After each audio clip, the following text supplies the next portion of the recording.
Hey and welcome to Tarmac. Today I'm talking BMWs. Well, actually one BMW, but you can look at it in three different ways. You can look at it like this, where it looks like a 7 Series, or you can look at it like this, where it can be mistaken for a 5. or you can look at it as it is, which is the 640 GT. Let's go and explore.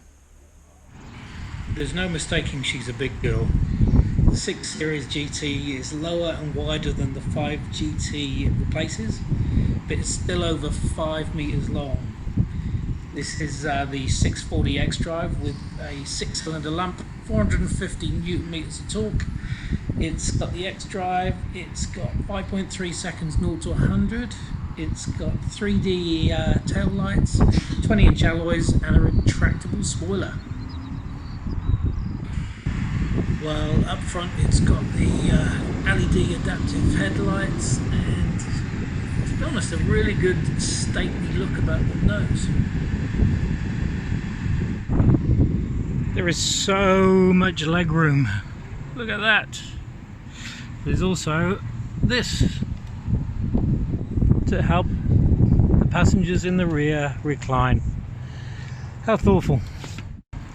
There are so many ways to adjust where you sit.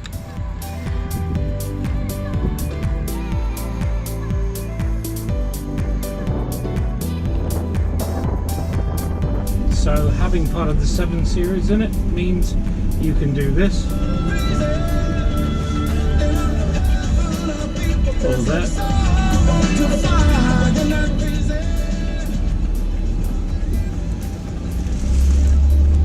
It's so smooth and so easy to drive, even as indicators, as you can see. But this GT was made as a Gran Turismo, so it's a tourer. It makes life easy to drive, comfortable to drive, and with the flick of a button, there you go. I now have cruise control, I can relax and just enjoy the drive. I can easily navigate the map. This has got some of the M spec on it, so nice M spec steering wheel. It's even got heated steering wheel, which we won't do today because it's damn warm. Paddles, the head-up display, which I don't think you'll be able to see, but I think it's something like 40% bigger than before, so even for somebody slightly aged as I am, I can see it and read it. And here is a phone charger, or charges the key as well. Very posh. But even with this very difficult tar seal, still very quiet. The gearbox, you can either put it into adaptive, or since we're going on a nice slow motorway drive, let's flick it into economy.